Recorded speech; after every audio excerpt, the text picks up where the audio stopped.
तो दोस्तों, मेरा नाम है राहुल और आप सभी का स्वागत है हर खबर आप तक यूट्यूब चैनल में। तो आज की इस वीडियो में हम लोग जानेंगे सीबीएसई बोर्ड 11वीं 12वीं का एग्जाम पैटर्न बदला है। तो क्या क्या बदलाव क्या है कि वीडियो में जानेंगे। तो चलिए दोस्तों, बिना किसी तरीके वीडियो को स्टार्ट करते हैं। लेकिन उससे पहले अभी तक आप इस वीडियो को लाइक नहीं की तो वीडियो को लाइक करके चैनल को सब्सक्राइब जरूर कर दीजिएगा। तो चलिए दोस्तों, बिना किसी तरीके वीडियो को स्टार्ट करते हैं। केंद्रीय माध्यमिक शिक्षा बोर्ड यानी सीबीएसई ने 2024-25 सेक्शन के लिए कक्षा 11वीं और 12वीं के लिए एग्जाम पैटर्न में बदलाव किया है। बोर्ड ने घोषणा की है कि अब 11वीं 12वीं की परीक्षा में एप्टीट्यूड बेस्ड सवाल पूछे जाएंगे। इसका मतलब है कि छात्रों को एग्जाम में सिचुएशन का क्वेश्चन के जवाब देने होंगे। इसके अलावा शॉर्ट और लॉन्ग आंसर क्वेश्चन की गिनती भी कम की जाएगी। सीबीएसई ने स्पष्ट किया है कि कक्षा 11 और 12 के लिए महत्वपूर्ण बदलाव किए जाएंगे। कम होंगे शॉर्ट और लॉन्ग आंसर क्वेश्चन। नए बदलावों के अनुसार एग्जाम में शॉर्ट और लॉन्ग आंसर क्वेश्चन कम किए जाएंगे, क्योंकि इनमें छात्रों को रटकर जवाब देना होता है। इनकी जगह सिचुएशनल सवाल पूछे जाएंगे, जिससे बच्चे की डिसीजन मेकिंग स्किल परखी जा सके। 50% सवाल प्रैक्टिकल नॉलेज के होंगे।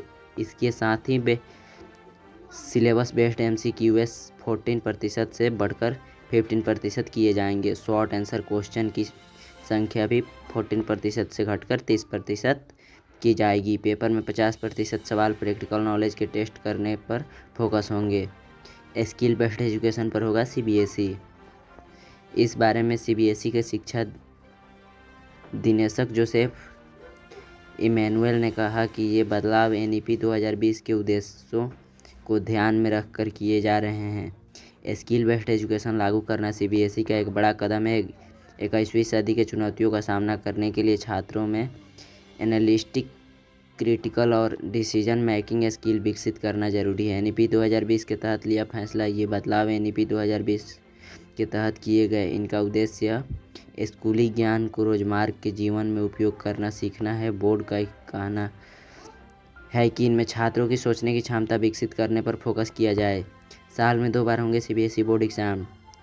एकेडमिक ईयर 2025-26 से 10वीं 12वीं के स्टूडेंट को साल में 2 बार एग्जाम में शामिल होने का ऑप्शन मिलेगा। इसके अलावा स्टूडेंट्स को बेस्ट स्कोर को रिटर्न करने का विकल्प भी मिलेगा। इसकी घोषणा केंद्रीय शिक्षा मंत्री धर्मेंद्र प्रधान ने 19 फरवरी को की है। साथ ही साथ अगस्त 2023 में लाए गए इन करिकुलम फ्रेमवर्क के अनुसार स्टूडेंट्स को अच्छा परफॉर्म करने के लिए पर्याप्त समय और अवसर सुनिश्चित किया जाएगा। बच्चों को मिलेंगे होलिस्टिक रिपोर्ट कार्ड। जल्द ही स्कूलों में फाइनल एग्जाम के बाद दिए जाने वाले रिपोर्ट कार्ड का पैटर्न बदला जाएगा। अब सिर्फ एग्जाम में मिले ग्रेड और मार्क्स के आधार पर रिपोर्ट कार्ड नहीं बनेंगे, बल्कि बच्चों के टीचर्स, साथ पढ़ाई करने वाले स्टूडेंट और पेरेंट्स को फीडबैक भी रिपोर्ट कार्ड में शामिल किया जाएगा। इसे HPC यानी होलिस्टिक रिपोर्ट कार्ड का नाम दिया गया है। National council for educational research and training NCERT की बॉडी परख नए तरह से इस रिपोर्ट कार्ड के पैटर्न पर काम कर रही है। क्लास 1 से लेकर 8 तक के लिए रिपोर्ट कार्ड का नया पैटर्न तैयार किया गया है। वहीं 9th से 12th तक के स्टूडेंट के लिए नए रिपोर्ट कार्ड बनाए जा रहे हैं। 10वीं 12वीं के सब्जेक्ट भी घटेंगे।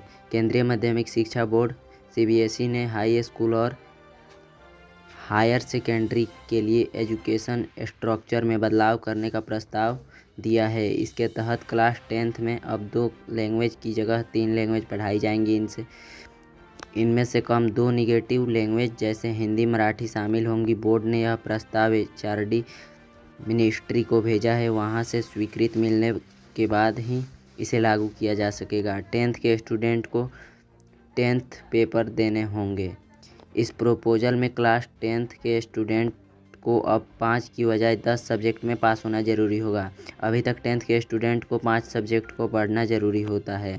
इसी तरह क्लास 12th के लिए दिए गए प्रोपोजल में स्टूडेंट को 1 की बजाय 2 लैंग्वेज को पढ़ना होगा। इसमें कम से कम 1 निगेटिव इंडियन लैंग्वेज शामिल होनी चाहिए। इसका मतलब ये है कि बैचलर करने से पहले 5 के बजाय 6 सब्जेक्ट में एग्ज़ाम पास करना जरूरी होगा। सभी 10 सब्जेक्ट में पास होना जरूरी। इस प्रोपोजल में 3 भाषाओं में गणित और computational thinking, social science, science और एनवायरनमेंट एजुकेशन की परीक्षा में कापियाँ दूसरे सेंटर पर चेक होंगी। आर्ट एजुकेशन, फिजिकल एजुकेशन और बिजनेस एजुकेशन में इंटरनल और एक्सटर्नल दोनों ही एग्ज़ाम लिए जाएंगे। स्टूडेंट को अगली क्लास में पहुंचने के लिए सभी 10th सब्जेक्ट में पास होना जरूरी होगा। चलिए दोस्तों, आज के लिए बस इतना ही। अगर वीडियो अच्छा लगा तो वीडियो को लाइक करके चैनल को सब्सक्राइब जरूर कर दीजिएगा। मिलते हैं नेक्स्ट वीडियो में।